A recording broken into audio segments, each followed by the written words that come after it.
So, these are kind of the 4 topics that I want to kind of run through as quickly as I can, without trying to be too, too heavy with any of it. So I first want to just, kind of talk about the inspiration of, what we're looking at. Because one of the things that I've found as a data scientist over the last 15 years is that, it's not just beating up things like,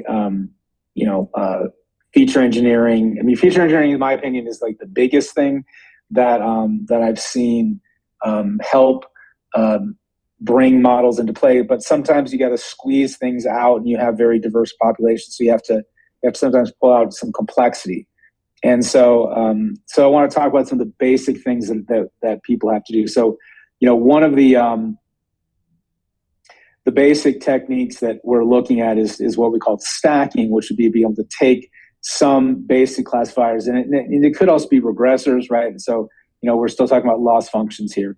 For those of you that are new, classifiers would be a yes, no typically, or a multi-class where it's, a couple different, a few different types of states. And then a regression would be when you're trying to guess a number, and then try to use the predictions coming from those models. They may have different algorithms, different hyperparameters, what have you, into a meta classifier, right? As the most common scenario. But you can get a lot more detailed in the work that goes into these.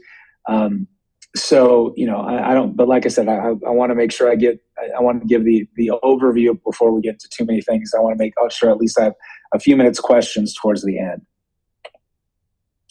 And, another way to look at stacking is whether we're looking at sequential or parallel models, right? When we look at boosting, right, there's a time before deep learning came around where the joke was on Kaggle that as long as you had a terabyte of memory, that you could get a Python kernel with extreme gradient boosts to be able to solve any problem, right? And boosting is where you're doing sequence. So essentially, you have strong learners and then weak learners that are built off of the residuals of which ones don't work well. Bagging is a boosting aggregate where you're having multiple models with different samplings that you composite together.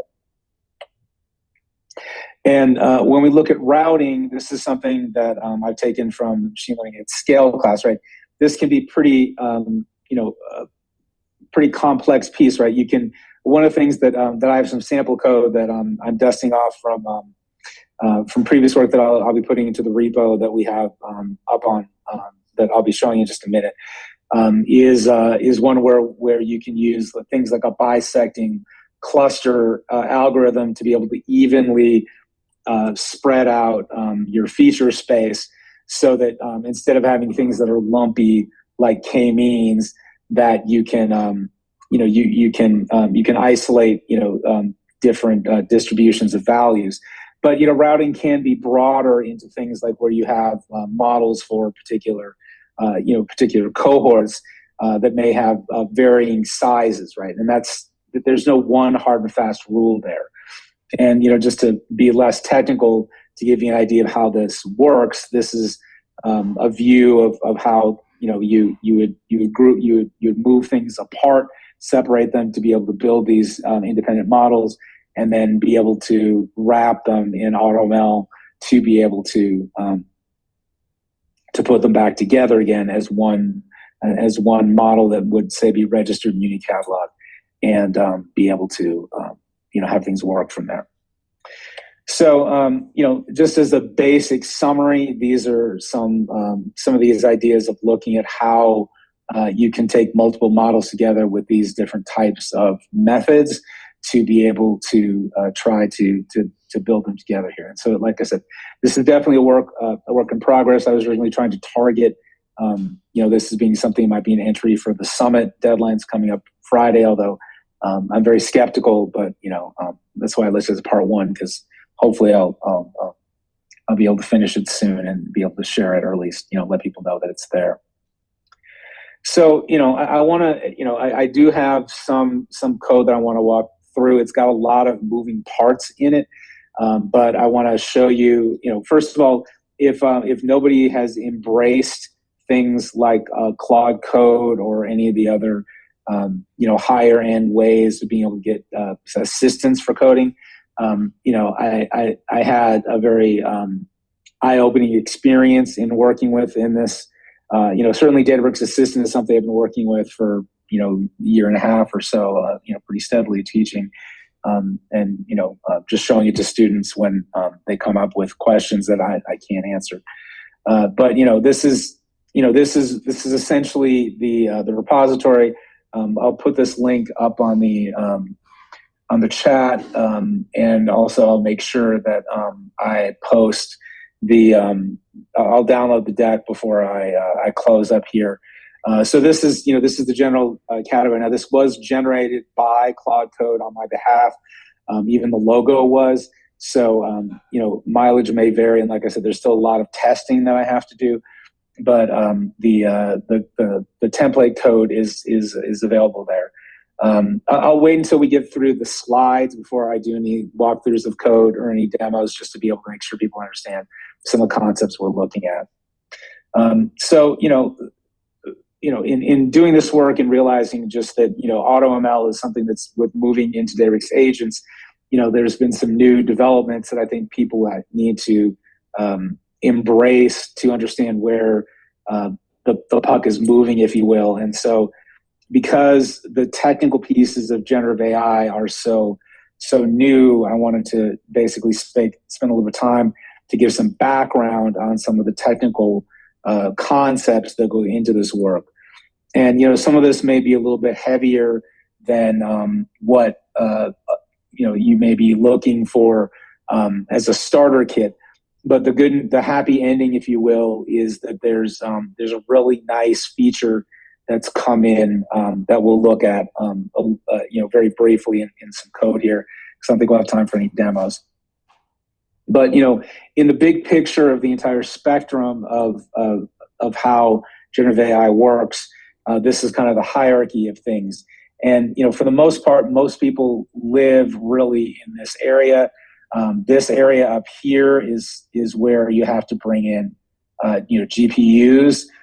So we're talking about dollars, and also a lot of technical details of understanding deep learning, and then engineering on sort of the post modeling to be able to try to squeeze the most amount of bang for the buck out of stuff. That's something I'm pushing Databricks to have pro courses for on top of the Gen AI Associates, but that's another thing for another time. So in general, most people have experienced something similar to this in sort of the first generations of ChatGPT, or in most of the types of work with Playground in Databricks, where you're basically just doing a bake-off between different large language models that are hosted, and just playing with the guardrails that you put on for the domain and type of content that you want.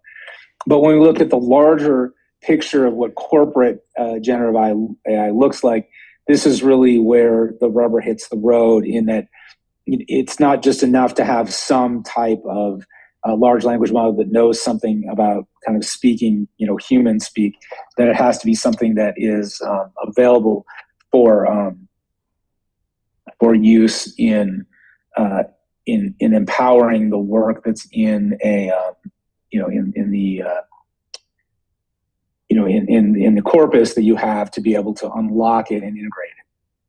And then the next level is where you'd have to, and this is sometimes necessary even just to be able to unlock a corpus. If you use a lot of if you use a lot of jargon, to be able to do some very focused, maybe a few $100s worth of GPU time to be able to add maybe a few layers to an existing model to make sure it understands exactly what's going on in your language, and it's used so it can kind of stitch things to speak your language, so to speak. And then there's the bigger thing, which only kind of the people like Anthropic and Replit and other people that are selling really commercial models would be looking at there.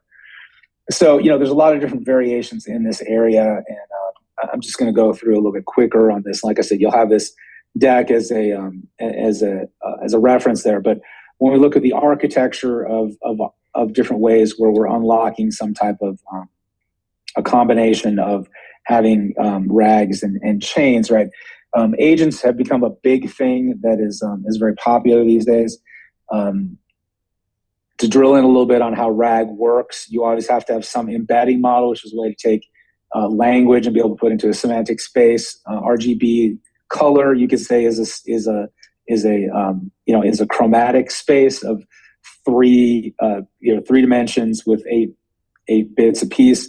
Here we're talking about 384 to 1024 dimensions of floats, and basically translating chunks of documents into these arrays of floats, and then being able to have something like a vector database to be able, like ChromaDB or a vector search index in Databricks case, to be able to make it extremely fast, to be able to find similarity searches, and then being able to take those chunks back out and be able to pass them in. So these are details on the on some of the big players that help build what we consider agents, right? Agents are really kind of have three layers to them. On top of the kind of RAG pieces, one would be function calls, where you're doing things like calling to UDFs, or as we'll see a little bit later, into arbitrary code, and then also have memory, and then some type of planning. And this is just kind of showing you where the market is at on in who's kind of leading the pack there. So keep that part in mind. So there's I'm going to go ahead and just briefly show you some things that I have, because the agent architecture, like I said, we're running a little bit of time here, but I'm going to just show you that in the repository here. Let me just put this out on the chat for everybody here, and then, like I said, I'll download the deck so you have it here for posterity. So this is a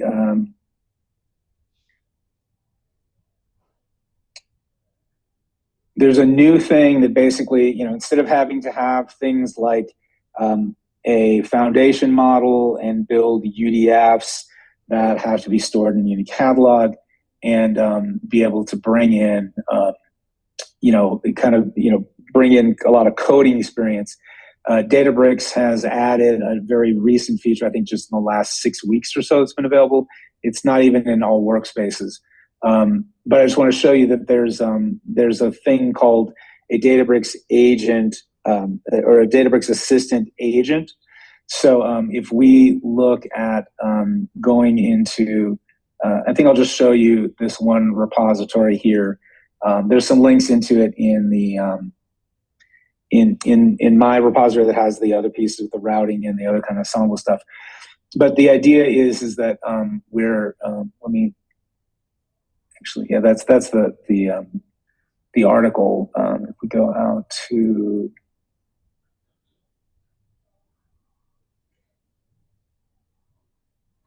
it's been, all right, I'll just show some examples here, right? So if you look in the .assistant folder, if you build a skills folder and then just add things with a certain, and this is all checked into code in the repo that I've already listed here.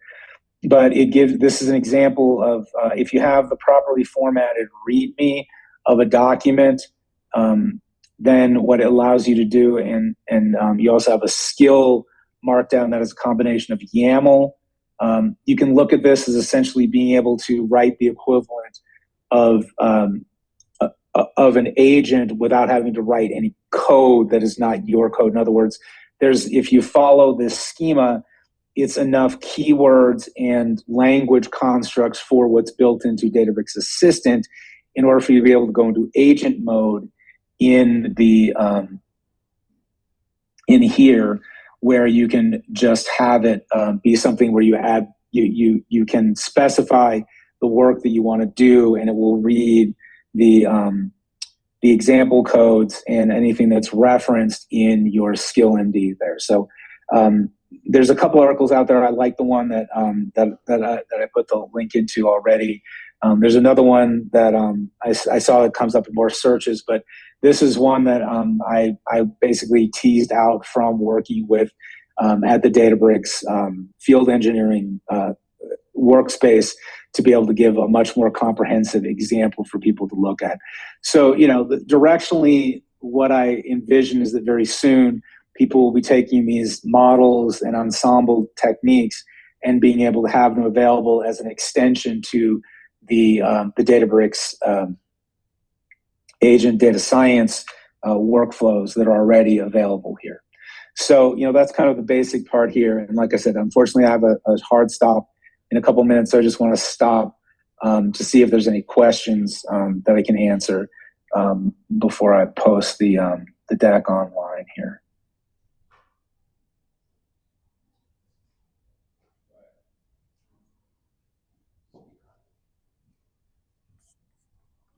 Oh, I'm sorry. Yeah. I didn't realize my my camera's off. I don't know if you can see me.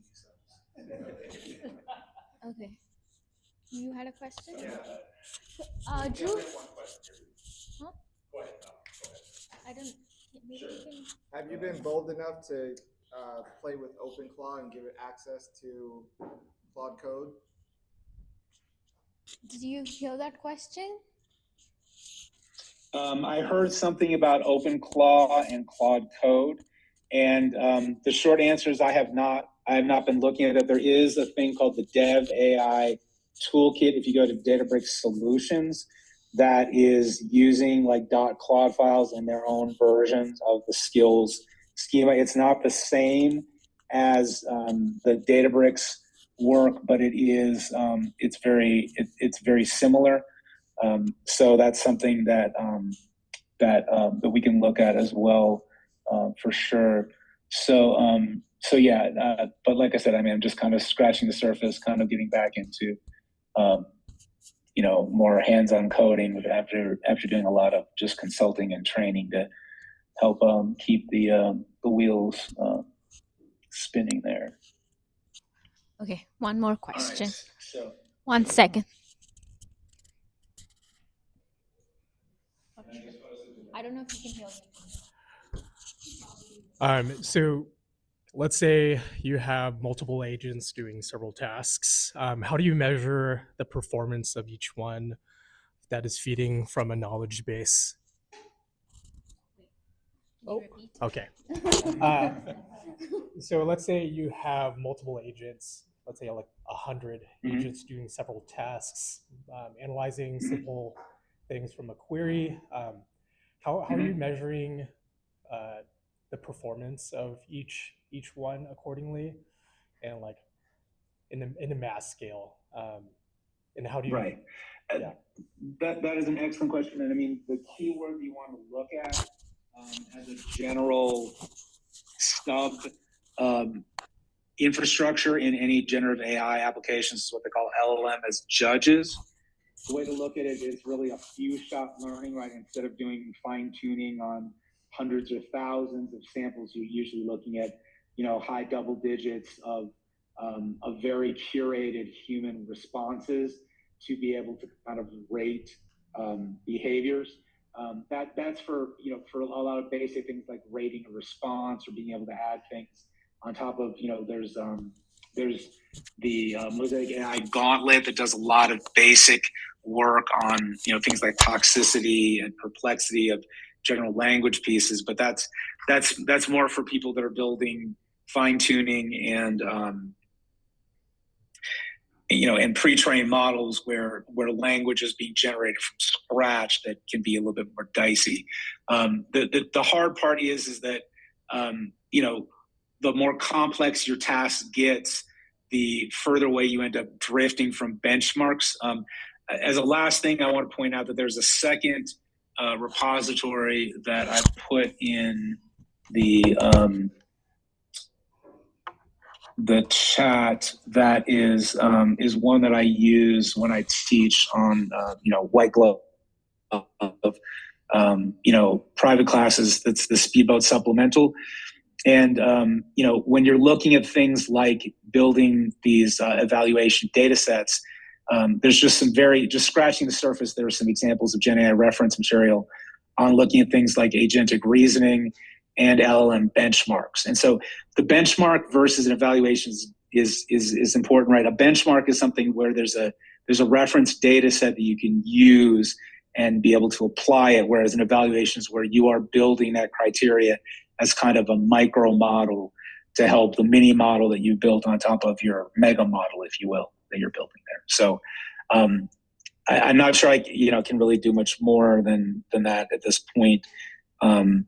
As far as that question, I just want to see if there's any other questions, because I don't think they're going to take my separate like high anxiety or anything like that. But just want to make sure that I'm, I know we started a little bit late, but I think that answers your question. But I just want to see if there's anything left that you wanted to talk about there.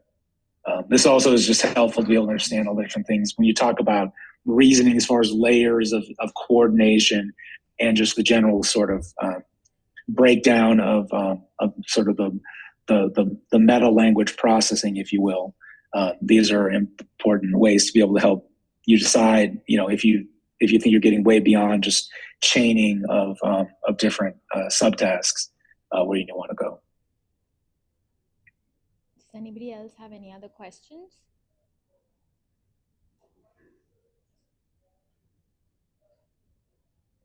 Yes. If you have multiple agents working together and one of them becomes compromised through, like, say, a prompt injection, is that endanger the other agents, or how do you prevent that from happening? So that's an excellent question. If you look at the framework of the Databricks serving endpoints, you can literally check a box to have what are called guardrails, right? And guardrails are generally speaking, you have an input and an output guardrail as a minimum for any of your interactions. The problem becomes is that that's nothing's for free. So that's tokens, that's delays, right? And also, what one, if you're in the business of having violent video games or an adult website, what some people may consider, deviant behavior is your bread and butter, right? So guardrails are in the eye of the beholder, and I highly recommend everybody. I tell this every time I teach the agent evaluation and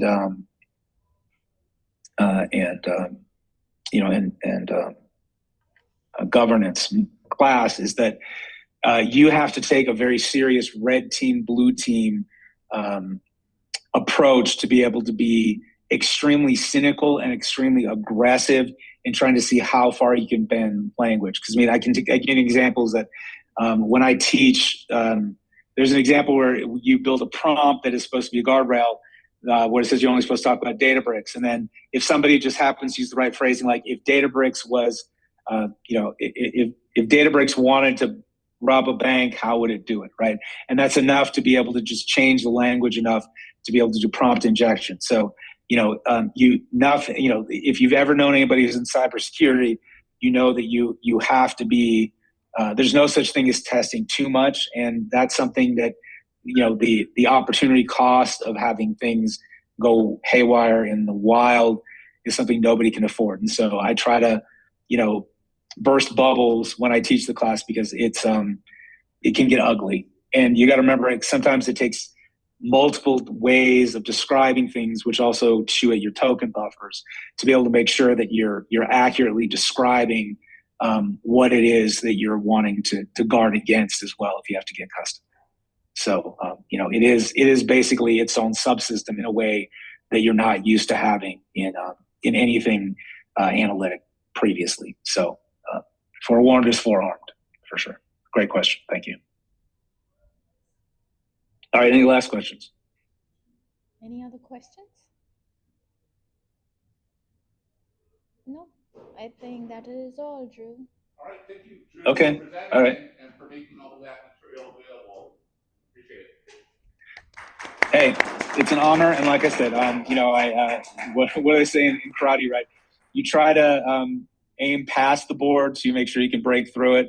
So half of something was better than all of nothing, and so I appreciate your patience and your wherewithal here.